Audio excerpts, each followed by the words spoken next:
Quasi here, and in this video, what I want to share with you is how to raise your sense of self-worth and overcome the imposter syndrome, and how I overcame it, and how to get to a point where you no longer doubt yourself and whether or not you're worthy of this, whether or not you are worthy of making more money or serving this client or providing this service, but get to a point where you feel comfortable with whatever it is that you desire.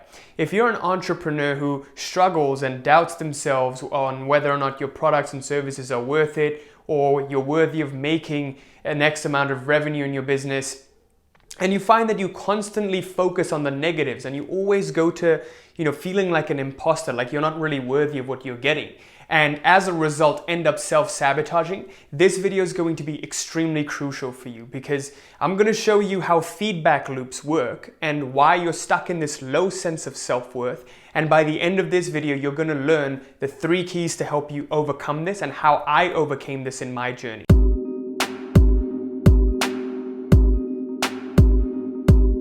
Before I begin this video, I wanted to quickly wish you a happy New Year's and also announce that the spots for the free one-to-one consult with me and my team for the Reality Mastery Program are now open. Just wait till the end of the video for the announcement on how to sign up and enroll for that. And with that, let's get started. So today I want to talk to you about the topic of imposter syndrome and why you feel like an imposter and how to overcome it and how it came about in the first place. I always wondered, why is it that I don't feel like I'm good enough to do the things that I want to do? But other people, when I look at them, they're like, oh, all confident and going out there and just doing it all naturally. But it kind of seems very easy looking from the outside in, right? Or inside out, whatever the saying goes. It gets easier looking at someone else and thinking that the grass is greener on the other side. Maybe they're struggling too. Maybe they found a way to overcome it. Maybe they're just forcing themselves out of it. And I tried that. I tried to force myself to just take massive action, just do it anyways. And it just didn't feel natural. And because it didn't feel natural, my clients, my prospective clients could feel that lack of naturalness as well. And it turned them off, right? So I really had to find out the actual solution to it rather than putting a band-aid on it. And that's what I want to share with you today. And recently I was reading this book called Thinking in Systems. It's a book by Donella Meadows. I have it right there. But if you read it, it talks about feedback loops and how feedback loops are in everything. And I started to realize how the sense of self-worth is actually governed by a feedback loop. And that's what we're going to discuss here, because this is going to help you permanently solve this lack of self-worth problem by just shifting your attention and your focal point from why you're not worthy to why you are. And I'm just going to show you how to do that by the end of this video. So let's just get right to it and get to this diagram, right? So in feedback loops and these kinds of diagrams, I don't know what they call it, but I understand the concept of it. But this is essentially called a stock, right? So your stock is self-worth, okay? The level of self-worth that you have, the level of confidence that you have within yourself. So you can call this self-worth or confidence. This is the current level that you have, okay? And what happens is when you appreciate yourself, you're feeding this self-worth. And this is the inflow of appreciation. The more you appreciate yourself, the more you notice the good things, the more you feel worthy, right? The more you deprecate yourself and focus on the wrong things, the lower your self-worth gets. So there's appreciate and deprecate. And this is what contributes the stock of self-worth, okay? The inflow to self-worth is appreciation, and the outflow of self-worth is deprecation. Now, what happens is, for most people who struggle with a lack of self-worth, the rate of deprecation is higher than the rate of appreciation. Why does this happen? This is because of your set point, what we call the identity, okay? How you view yourself, how you've been brought up, what you've experienced, and how you've kind of related yourself to those experiences, what kind of meaning you've put on it. And that has moved your perspective to a certain direction. Okay, so this is why you view yourself as someone who's not worthy, and then you look for more proof of where you're not worthy. You look at, oh look, this didn't work out and that didn't work out and I tried that. Oh, look at that other person, they're doing so well. I can't be like that. Why can I be like that? When you compare yourself with someone else, obviously you're going to deprecate, right? Because you can never be someone else. You can only be yourself. So this is what happens because of our identity and how we've been brought up. This lack of self-worth is kind of, it's become a part of us, right? It's just how we've been accustomed to living up until this point. And because of that, your default becomes deprecation. So if we denote deprecation as D with a little thing over it, I forgot what this is called, but I learned this in college. And appreciation as A with, I think it's a tilde, no, let's call it a tilde. A with a tilde on top of it. These are denoting the flows, right? So A denotes the flow of appreciation and how much you focus on good things and what has happened to help you feel more worthy. D denotes the deprecation, okay? For most people who have a lack of self-worth problem, the rate of D is greater than the rate of A. And when this happens, you feel like you're not good enough. Your stock of self-worth constantly gets lower and lower, okay? So this is what happens for people who struggle with, who are insecure. Now, I know we're getting a little abstract in this, but I want you to bear with me and just accept this for the moment, okay? I hope this made sense to you. If not, just rewind and watch this again. This is the stock and flow diagram. And we're going to show you how to redirect your attention so that you can keep correcting this. But for now, if you're someone, we're going to take the scenario of someone who is deprecating more than they're appreciating, right? So how you correct this is through what we call balancing loops, okay? So we have balancing loops in our self-worth. When we feel our self-worth, if someone is conscious enough, they can now correct this. If they feel their self-worth is going down, they're going to correct it via a balancing loop. Okay, we're going to denote this B. And this balancing loop is related to you shifting your attention, consciously shifting your attention to focusing on more things that you're grateful for, more things that have worked out in your life rather than things that haven't worked out. So to give you an example, if I'm a coach, if I'm an entrepreneur and I want to go out there and sell my services or make YouTube videos and I'm like, oh, what gives me the right to do this? You know, I'm only making 5K, 10K a month and I'm inconsistent and my life sucks. Oh, how can I be a weight loss coach if I'm, you know, I haven't lost weight myself. I've gained weight myself. So now you're focusing on deprecating. Your self-worth is slowly going down because you keep focusing on the wrong things.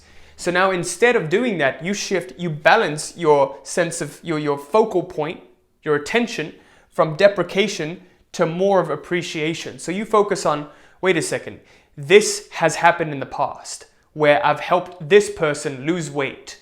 Just because I haven't lost weight or just because I haven't made money doesn't mean I can't teach someone to make money. Just because I haven't played soccer doesn't mean I can't become a soccer coach. Do you see what I'm trying to say? So if I can help a person solve this problem, and I'm confident that I can, then I'll go out there and make them the offer. It's as simple as that, right? So that's how you correct your sense of self-worth, by focusing on proof of things that have happened in the past that kind of make you appreciate yourself. So that's the balancing loop. Just simply by redirecting your attention, you can do that. And what happens, on the other hand, is sometimes your sense of self-worth gets too inflated to the point where you believe you're larger than life, you're too good. So this balance goes the other way too. Your ego gets too big, and when your ego gets too big and you get too confident, that's a problem as well. Because now what will happen is nature will try to knock you off your high horse by throwing these unnecessary challenges at you. So to give you an example, whenever my ego would get high, I would get these unique challenges come up that would knock me down and be like, you know what? You don't know it all. There are still things you've got to figure out. So, that's why I was stuck at like doing 5K a month for a very long time. When I got my first few sales, I felt like I was on a high horse. I was like, yeah, I can do it. Look at me. I just got on the first few calls and I closed the clients. Yeah, I'm really good at this. And then I stayed stuck at that for a very long time because of my ego. And then I just wouldn't be open to taking those opportunities that I needed, to investing in the coaches and mentors, because I was like, oh, I already know it all. I don't need to invest in them. So because of that, I kept going, I kept staying stuck at that level and being inconsistent until I finally caved and I was like, you know what? I need help. I'm not afraid to admit it anymore. I need help. So the balancing loop goes this way as well. So you'll only correct the balance if there's a discrepancy between what you expect to feel and what you're currently feeling. So your expected, your desired sense of self-worth and your current sense of self-worth. For example, you don't feel too good about yourself today. Now you can correct by shifting your attention to what you want, right? Because in your mind, you're like, I should be feeling like this, but I'm feeling like this. So now you can shift your focus to, what do I appreciate about myself? What has gone well in my life? What has worked out? Oh, look, this, and this has worked out. But then sometimes when I get too much in my head, I'll have to knock myself down from that high horse and be like, you know what? You haven't achieved everything yet. You haven't accomplished everything yet. There's still more to be done. Don't get too cocky. So it's just like procrastination, right? When you feel like you've accomplished it all, you're never going to want to work. Only when you're empty, you'll want to fill up that cup. If you're a full cup already, you're never going to want to fill it up. So this is why I'm constantly balancing myself internally through those conversations that you have, through shifting your perspective and focusing, redirecting your attention to what is necessary at each moment. So only when there's a discrepancy between your expected level and your current level, you're going to kick in the balancing loops, okay? So these are both balancing loops, and these balancing loops are governed by where you place your attention. It's as simple as that. So I hope this stock and flow diagram made sense, and now you understand what to do and when to balance out and what to focus on. I've seen that in my journey as a coach, having my own business and entrepreneurship, even though I had clients, even though I had very, very successful clients, sometimes I would just only focus on the clients that weren't successful. I remember when I hit my first 20K month, I wasn't satisfied. I was like, oh, I could have hit 25K if I got the 3 extra clients. And I saw that lack of gratitude didn't serve me, because the next month I had to struggle a little bit in the first couple of weeks because I was just focusing on the wrong things. I was just focusing on the clients that I didn't get. And as you know from following this channel, what you focus on, you create more and more of. Okay? If you keep focusing on things that you appreciate, there's going to be more of things that you appreciate. If you keep focusing on things that deprecate you, more of that's going to happen. But this also needs to be taken into account with your level of self-worth, right? So recently I came across a quote that kind of helped solidify this balance for me. And it's simply, let yourself be you and let others be themselves as well. Be comfortable being you without trying to change and being someone else. Let others be themselves. Because what happens is you'll always create a polarity and start attracting the wrong people if you assume a certain polarity. For example, if you're too disciplinarian, you're going to attract people who are like very laid back. Let's say you want to hire someone and you assume too much of one pole. You're like, you have to be like this and be like that. Then you're going to attract the opposite. This is why people attract the opposite and get into relationships that aren't compatible, because they're just two completely different people, but they still somehow find a way to get in that relationship. Two seemingly opposite people stay in the same relationship, okay? So you've always got to be, the key thing I want you to take away from this is always maintain that internal state of balance. When you get too much into the clouds, bring yourself down. When you get too much into the dirt, learn to bring yourself up, okay? So now I want to share with you the 3 keys to help you do this. Key number 1. Understand your internal balance right now, and your focal point. Okay, so take a stock of your level right now. How do you feel at this very moment? How are you feeling? Do you feel like you're too cocky and confident, or you feel that you're not good enough? You want to get to that neutral place where you're not thinking anything. The key state is where you're not feeling too cocky or you're not feeling too deprecating. You just are. You completely allow yourself to be you. And based on that, your focal point is determined. Because if you're feeling too confident, your focal point is going to be, you know what? I'm not all that. There's more to be done. And when you're too deprecating, like, oh, look at all these successful clients I've had. Look at all these videos that have served people. That's what I'm thinking, right? That's number 1. And number 2, based on where you're at, you've got to redirect your focal point, redirect your attention. I've made a video on how to redirect your attention more powerfully. If you click up here, you can check it out, the little eye there. But essentially, nowadays, we don't know how to redirect our attentions because we've become too compulsive to our thoughts. Any thought that comes up, we just move with it. We get identified with it without being the space around the thoughts. So if you get a thought of checking your email and you're worried about it, you're immediately going to go check your email. If you want to check your phone, you're going to go check your phone, right? We've just become very, very impulsive. So redirect your attention to what is needed at this very moment. Number 3, go from this smaller self to that larger self. This will ensure that you're always balanced, and this was probably the most powerful thing for me. So what I mean by going from the smaller self to the larger self is most of the time people are too self-concerned. They're too concerned with their own flaws, they're too concerned with their own shortcomings and also their own good qualities to the point where they neglect what's going on around them. Okay, they become too smaller self-concerned. What I mean by going from small self to larger self is if I'm talking to a prospective client and I'm thinking about me, right, what I should say, what's the next thing to say so I can close this client? Or what's the next thing I can say to get this client on board? What's the next thing I can say to look good to this client? I'm thinking about me. I'm not thinking about the client and serving the client. When you go from small self to larger self, you think of service. You think of how can I help? How can I solve this problem? You see what I mean?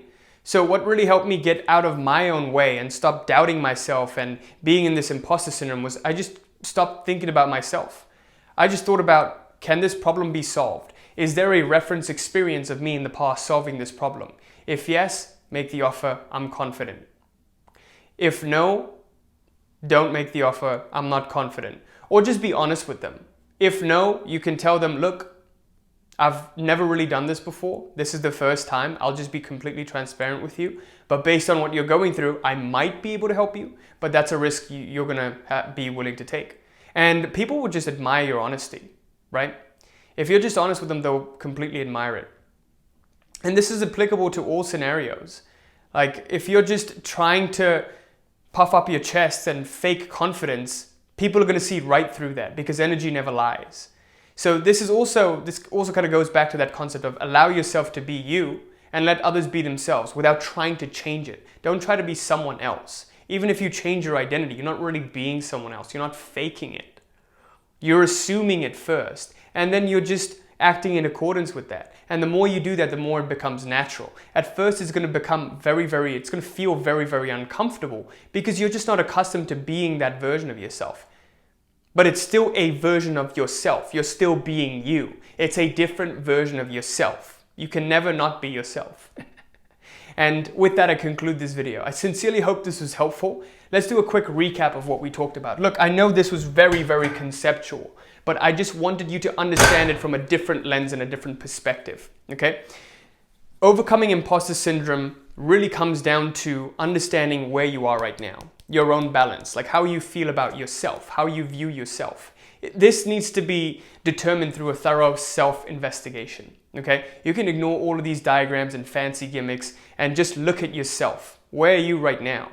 What's the real value? What's your true value? Because if you start to see your true value without any sort of, emphasis or any sort of deprecation, other people are going to start to see it as well, okay?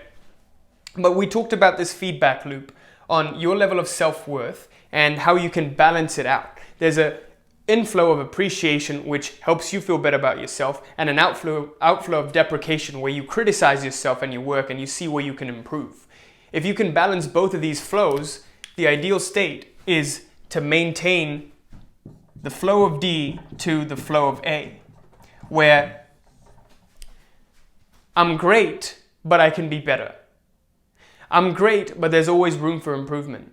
Or I'm neither great nor ungreat. And this simply boils down to this core mindset of I allow myself to be me and I allow others to be themselves without trying to change anything. Right? And the 3 keys we talked about are learning the balance first of all, internally, how to balance yourself. And you'll know you feel balanced because this is a feeling after all. It's very subtle. When there's no pull or no push, you don't feel pulled to do something like, oh, I need to do this. Now there's a pure intention that can flow out. You feel a state of ease, okay? And your focal point, what are you focusing on predominantly every single day? Are you focusing on things that show you that you're not good enough, or are you focusing on things that show you that you are capable? Number 2, based on that, redirect your attention. Focus on things that will serve you. If you're procrastinating and you think you're too good, focus on things that show you that, you're not too good. There's always room for improvement.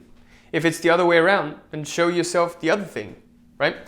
And number 3, go from the smaller self to the larger self. Instead of thinking about me, and my shortcomings and my flaws and what good I have about me, think more about how can I serve this other person? How can I solve this problem for this other person?